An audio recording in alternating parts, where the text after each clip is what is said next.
Hello everyone. कैसे हो आप सब। नॉलेज हमें आप सभी का एक बार फिर से स्वागत है। लास्ट जो वीडियोस थी उसके अंदर हम अकाउंटेंसी के बारे में डिस्कस कर रहे थे, जिसमें हम अकाउंटेंसी की कुछ बेसिक टर्म्स थी उनके बारे में हमने डिस्कस कर लिया था। देन आज की जो वीडियो है इसके बारे में हम अकाउंटिंग का मीनिंग करेंगे।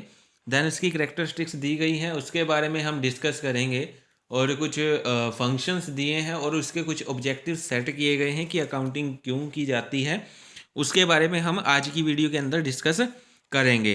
तो पहले इसके मीनिंग से हम शुरुआत करते हैं कि आपका जो अकाउंटिंग है वो होता क्या है। Basically according to R N Anthony, R N Anthony क्या कहता है, it is means of collecting, summarising, analysing and reporting in monetary terms the information about business. कि जो आपका अकाउंटिंग है वो एक ऐसा सोर्स है जिसके अंदर बिजनेस से रिलेटेड जो भी आपकी मॉनेटरी टर्म्स हैं, ठीक है, उनको क्या किया जाता है, उनको कलेक्ट किया जाता है यानी कि इकट्ठा किया जाता है, उनको समराइज किया जाता है यानी कि उनका सारांश तैयार किया जाता है, उनको एनालिसिस किया जाता है, उनका विश्लेषण किया जाता है और देन उनकी रिपोर्टिंग की जाती है। मीन्स उनसे रिलेटेड जो भी जानकारी है वो क्या है, दी जाती है। ठीक है, ये सारा काम किसका होता है, आपका अकाउंटिंग का होता है, जिसके अंदर हम ट्रांजेक्शन्स को क्या करते हैं, इन्फॉर्मेशन को कलेक्ट करते हैं, समराइज करते हैं, विश्लेषण करते हैं और फाइनल रिजल्ट पे हम पहुंचते हैं।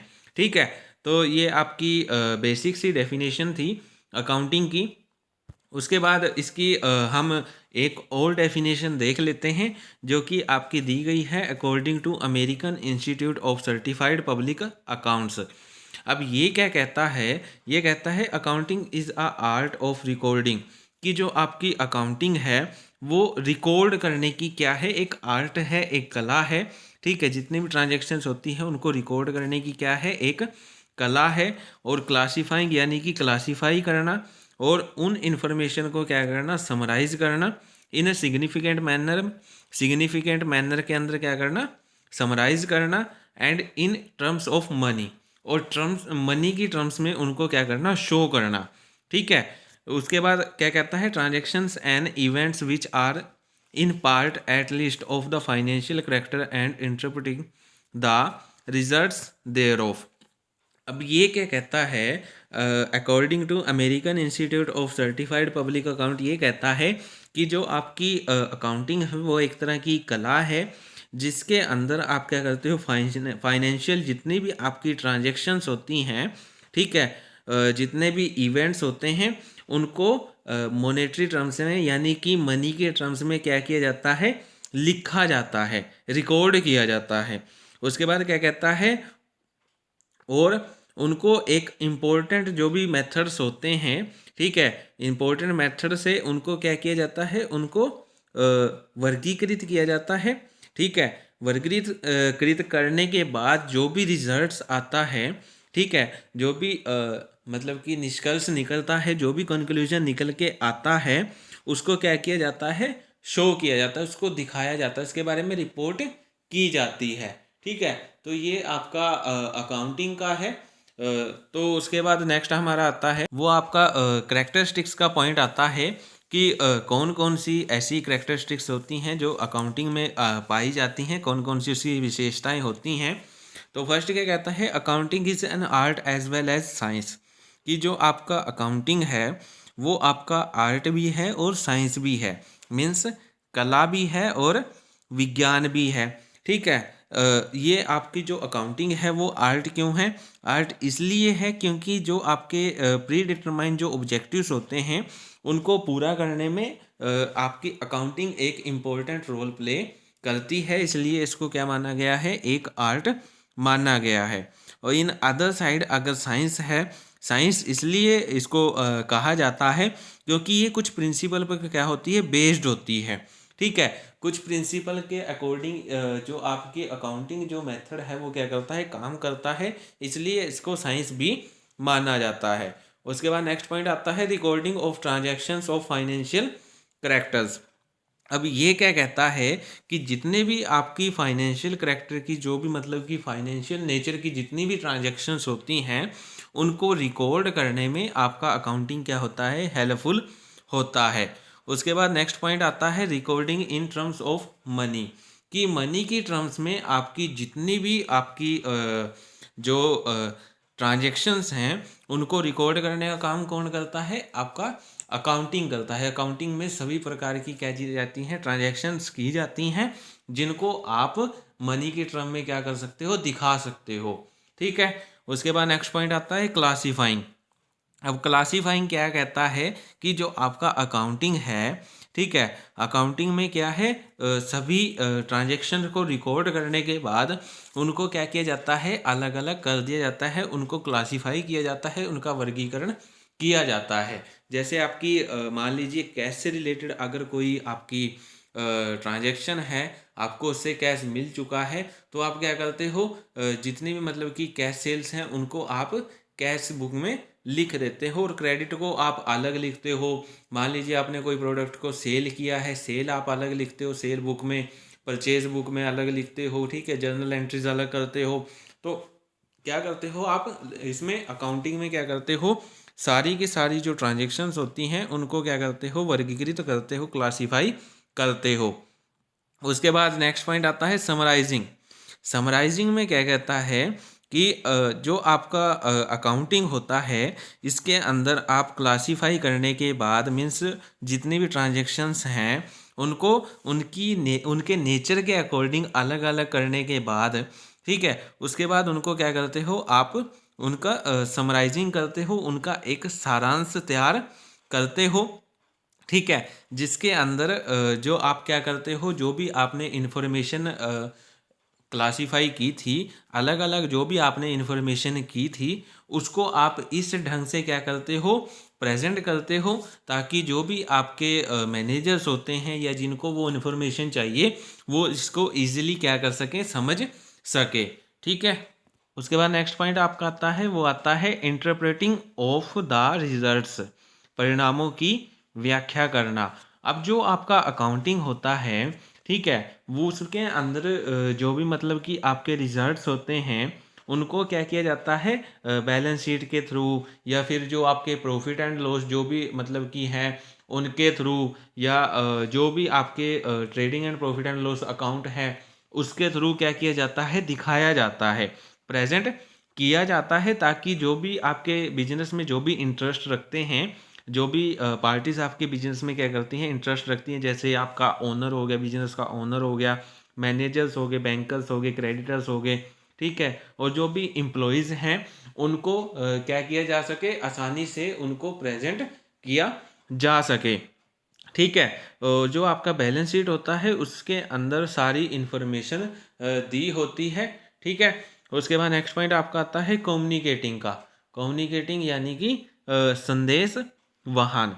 ठीक है। और जो आपका सारांश जो भी आप तैयार करते हो, जो भी समराइजिंग करते हो इन्फॉर्मेशन को, ठीक है, जो भी आप रिजल्ट्स निकालते हो उनको आप क्या करते हो, उस रिजल्ट्स को हर एक पर्सन जो भी मतलब कि आपके बिजनेस में इंटरेस्ट रखता है, ठीक है, जिसका रियल इंटरेस्ट आपके बिजनेस में है, उसको क्या करते हो, कम्युनिकेट करते हो।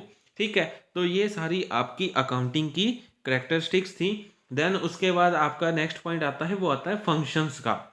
अब फंक्शंस में क्या है, फंक्शन यानी कि कार्य है, कि आपका जो अकाउंटिंग होती है उसका क्या क्या काम होता है।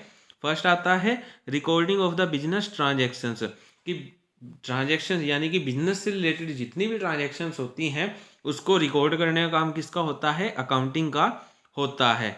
उसके बाद नेक्स्ट पॉइंट आता है communication of results to the related parties, कि जिस भी पार्टी से रिलेटेड जो भी रिजल्ट है उसको कम्युनिकेट करने का काम, यानी कि उस पार्टी तक जो भी रिजल्ट्स निकले हैं उस उन तक पहुंचाने का जो सारा जो काम होता है वो किसका होता है, वो आपका अकाउंटिंग का होता है। इसलिए इसको अकाउंटिंग का क्या माना गया है, एक फंक्शन माना गया है। उसके बाद नेक्स्ट पॉइंट आता है रिप्लेस मेमोरी। रिप्लेस मेमोरी क्या कहता है, जैसे इसमें आप क्या कर सकते हो, इजीली याद रख सकते हो कि आपने किसको क्या देना है, किसको कौन से कितने पैसे देने हैं या लेने हैं। ठीक है। तो सारी ट्रांजैक्शंस आप इसमें रिकॉर्ड रखते हो, तो जितना भी एडवांस पेमेंट है या आउटस्टैंडिंग जितना भी बचा हुआ है, वो आप क्या कर सकते हो, ईजिली याद रख सकते हो। तो ये आपका सारा काम किसका होता है, मतलब कि याद रखने का काम किसका होता है, अकाउंटिंग का होता है। क्योंकि अकाउंटिंग में सारा जो प्रोसीजर होता है वो रिटन फॉर्म में होता है। जर्नल एंट्रीज करते हो वो भी रिटन फॉर्म में होती हैं, ठीक है। अदर बुक्स में आप जर्नल एंट्रीज करते हो तो वो भी सारी रिटन फॉर्म के अंदर आप करते हो। और अकाउंटिंग जो होता है उसकी एक इम्पॉर्टेंट बात ये भी होती है कि इसके अंदर जो भी आप सारी ट्रांजैक्शन करते हो वो आप डेट वाइज करते हो, ठीक है। तो जिससे आपको पता लग जाता है कि किसकी पेमेंट कब की गई थी, या किससे है माल अगर आपने परचेज किया है तो कब आपने उससे गुड्स परचेज किए थे। तो इसमें डेट वाइज सेट किया जाता है, सारा डाटा रिकॉर्ड किया जाता है। उसके बाद नेक्स्ट पॉइंट आपका आता है, वो आता है assistants to management. Assistants to management यानी कि जो आपका मैनेजमेंट होता है वो आपका किसी भी बिजनेस को चलाने के लिए क्या करता है, इम्पोर्टेंट रोल प्ले करता है। इसी की वजह से आपका क्या है, जो बिजनेस है वो आसानी से क्या करता रहता है, काम करता रहता है, ठीक है। और उसके बाद क्या कहता है कि जो मैनेजमेंट होता है उसको असिस्ट करने में, यानी कि उसको भी ये क्या करता है, यूज़फुल इंफॉर्मेशन प्रोवाइड करवाता है, ठीक है। मैनेजमेंट के अंदर जो भी मतलब कि प्लानिंग थी तैयार की जाती है, ठीक है, जो भी मतलब कि डिसीजंस लिए जाते हैं वो सारी अकाउंटिंग के जो भी इंफॉर्मेशन प्रोवाइड करवाती है उसके बेस पे क्या किए जाते हैं, लिए जाते हैं, ठीक है। अकाउंटिंग जो इन्फॉर्मेशन मिलती है, अकाउंट से जो भी इन्फॉर्मेशन मिलती है उसके बेस्ड पे ही क्या किए जाते हैं, सारे काम किए जाते हैं, ठीक है। उसके बाद नेक्स्ट पॉइंट आपका आता है to protect the assets of the business. कि जो आपके लेखाकार होते हैं, जो अकाउंटेंट्स होते हैं, ठीक है, उनके पास एसेट से रिलेटेड सारी इन्फॉर्मेशन होती है, ठीक है। तो जो भी मतलब कि एसेट्स होती हैं, बिजनेस की जो भी एसेट्स होती हैं उनको सिक्योर करने के लिए एक स्पेसिफिक क्या की जाती है, प्लानिंग तैयार की जाती है, ठीक है। ताकि आपकी जो एसेट्स हैं उनको क्या किया जा सके, उनको आसानी से क्या किया जा सके, प्रोटेक्ट किया जा सके, ठीक है। उसके बाद नेक्स्ट पॉइंट आपका आता है, वो आता है फैसिलिटेट्स कंपैरिजन। फैसिलिटेट्स कंपैरिजन क्या कहता है कि जो आपका अकाउंटिंग होता है, ठीक है, वो जितने भी यूजर्स होते हैं उनको क्या करता है, इंफॉर्मेशन प्रोवाइड करता रहता है, ठीक है। जो उन्हें क्या करते हैं, किसी दूसरी फर्म होती है, कोई अदर फर्म होती है, उसके साथ क्या करते हैं, कंपैरिजन करते हैं, ठीक है। तो यहाँ पे जो आपकी अकाउंटिंग होती है वो आपकी इजीली क्या कर सकती है, कंपैरिजन करने में भी हेल्पफुल होती है। मीन्स उसके अकाउंट्स देख लो या फिर आप अपनी फर्म के अकाउंट्स देख सकते हो और उनकी आपस में आप क्या कर सकते हो, कंपैरिजन कर सकते हो, ठीक है। उसके बाद सेवन्थ पॉइंट आता है फुलफिल लीगल नीड्स। कि जितनी भी लीगल नीड्स होती हैं, जितनी भी वैधानिक आवश्यकताएं होती हैं, ठीक है, उनको आप इजीली क्या कर सकते हो, पूरा कर सकते हो, उनको इजीली आप क्या कर सकते हो, फुलफिल कर सकते हो, ठीक है। ताकि आपको आगे जो फ्यूचर है उसके अंदर किसी भी तरह की प्रॉब्लम ना आए, किसी भी तरह का गवर्नमेंट जो है इंटरफेरेंस ना करे, ठीक है। तो जो आपका अकाउंटिंग होता है उसके अंदर सारी इन्फॉर्मेशन दी होती है कि कौन सा लॉ आपने फॉलो किया है, ठीक है, कौन सी आपकी ट्रांजैक्शन अकाउंट्स के रिकॉर्ड अकॉर्डिंग है, ठीक है। उसके बारे में क्या किया जाता है, सारा कुछ बताया जाता है, ठीक है। तो ये इसके कुछ फंक्शन थे अकाउंटिंग के। उसके बाद नेक्स्ट आपका जो पॉइंट आता है वो आता है ऑब्जेक्टिव्स का। ऑब्जेक्टिव्स में फर्स्ट आता है to keep systematic record of business transactions. कि जो आपका अकाउंटिंग होता है उसका ये ऑब्जेक्टिव होता है, उद्देश्य होता है कि वो जितनी भी ट्रांजैक्शंस हैं, जितनी बिजनेस से रिलेटेड जो ट्रांजैक्शंस हैं उनको क्या करे, एक सिस्टमेटिक वे में रिकॉर्ड करे, ठीक है। मतलब कि सबसे पहले जो जितनी भी ट्रांजैक्शंस हैं उनका जो भी लेखा है, ठीक है, उनकी एंट्री सबसे पहले किस में करें, जर्नल में करें। और उसके बाद जो भी आपकी सब्सिडरी जो बुक्स होती हैं उसके अंदर उनकी एंट्री की जाए। उसके बाद नेक्स्ट पॉइंट क्या कहता है, to determine profit and loss. कि जो आपका अकाउंटिंग होता है उसका ऑब्जेक्टिव क्या होता है कि बिजनेस के अंदर चाहे प्रॉफिट हुआ है चाहे लॉस हुआ हो उसको क्या करना, डिटरमाइन करना। ठीक है। उसके बाद नेक्स्ट पॉइंट आता है to depict financial position of the business, कि जो आपका अकाउंटिंग होता है उसका मेन ऑब्जेक्टिव होता है कि फाइनेंस जो भी मतलब कि आपका बिजनेस है उसकी financial position at the time क्या चल रही है उसके बारे में क्या करना, बताना, उसके बारे में इंफॉर्मेशन प्रोवाइड करवाना कि जो आपकी फाइनेंशियल पोजीशन है बिजनेस की वो अच्छी चल रही है या बेकार चल रही है। ठीक है, उसके बारे में बताना सारा काम किसका होता है, आपका अकाउंटिंग का होता है। उसके बाद नेक्स्ट पॉइंट क्या कहता है, to provide information to various parties, कि जितने भी पार्टीज हैं जो कि आपके बिजनेस से आपका बिजनेस में उनका क्या है, इंटरेस्ट हैं। ठीक है, चाहे वो आपके ओनर लगा लीजिए बिजनेस का, मैनेजमेंट लगा लीजिए या इन्वेस्टर्स लगा लीजिए, क्रेडिटर्स लगा लीजिए, गवर्नमेंट होगी, बैंक हो गया, ऑडिटर हो गए, एम्प्लॉयज़ हो गए, जितनी भी पार्टीज आपकी बिजनेस के साथ जुड़े हुए हैं। ठीक है, उनको क्या करना, उनको इंफॉर्मेशन प्रोवाइड करवाना काम किसका होता है, आपका अकाउंटिंग का होता है। अकाउंटिंग का ये ऑब्जेक्टिव होता है कि वो सारी पार्टीज को उनके काम के अकॉर्डिंग, उनके वर्क के अकॉर्डिंग क्या कर सके, इंफॉर्मेशन प्रोवाइड करवा सके। उसके बाद नेक्स्ट पॉइंट आता है to know the factors responsible for the profit and loss during the year. अब ये पॉइंट क्या कहता है कि जो आपका अकाउंटिंग होता है उसका ये ऑब्जेक्टिव होता है कि आप ड्यूरिंग द ईयर चाहे आपको प्रॉफिट हो रहा है या फिर आपको लॉस हो रहा है, ठीक है, उसके लिए कौन कौन से फैक्टर्स रिस्पॉन्सिबल हैं उनके बारे में क्या करना, उनके बारे में पता लगाना कि ऐसे कौन से फैक्टर्स हैं जिनके जरिए आपको ड्यूरिंग द ईयर, यानी कि जो आपको ईयर चल रहा है उस ईयर के दौरान आपको प्रॉफिट हुआ है या फिर लॉस हुआ है। ठीक है, उसके बाद नेक्स्ट पॉइंट क्या कहता है, to know the growth rate of the business year after year.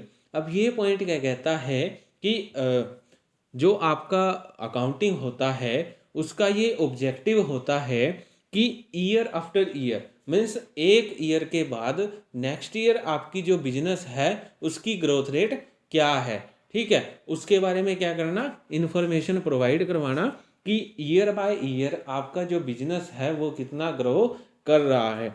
उसके बाद नेक्स्ट पॉइंट आता है to assist management. Assist management अभी हमने आपके फंक्शंस में भी पढ़ा कि मैनेजमेंट को प्लानिंग करने के लिए, कंट्रोल करने के लिए, डिसीजन लेने के लिए जो भी इंफॉर्मेशन चाहिए उसको प्रोवाइड करवाना, ये सारा काम किसका होता है, अकाउंटिंग का होता है। उसके बाद नेक्स्ट पॉइंट आता है to protect business assets. Business assets ये भी हमने फंक्शंस में पढ़ा है कि जितने भी आपके बिजनेस की एसेट्स हैं, ठीक है, उनको क्या करना, उनको आपने क्या करना, उनको प्रोटेक्ट करना। ये आपका किसका ऑब्जेक्टिव होता है, ये सारा आपका अकाउंटिंग का ऑब्जेक्टिव होता है। उसके बाद नेक्स्ट पॉइंट आपका आता है टू फुलफिल लीगल रिक्वायरमेंट्स, कि जितनी भी लीगल रिक्वायरमेंट्स होते हैं उनको फुलफिल करने का जो ऑब्जेक्टिव होता है वो आपका अकाउंटिंग का होता है, ताकि आपको किसी भी प्रकार की जो प्रॉब्लम है वो इन फ्यूचर फेस ना करनी पड़े। ठीक है, कोई भी ऐसा काम ना किया जाए जो कि आपका क्या है, लॉ के अगेंस्ट हो। ठीक है, इसलिए टाइम टू टाइम जैसे आपका टैक्स भरना, बिजनेस में ज़्यादातर इनकम टैक्स का ही होता है, टैक्स रिटर्न भरना। ठीक है, ये आपका सारा काम क्या होता है, ये सारा ऑब्जेक्टिव आपका अकाउंटिंग का होता है। ठीक है, तो ये आपके कुछ ऑब्जेक्टिव्स थे अकाउंटिंग के।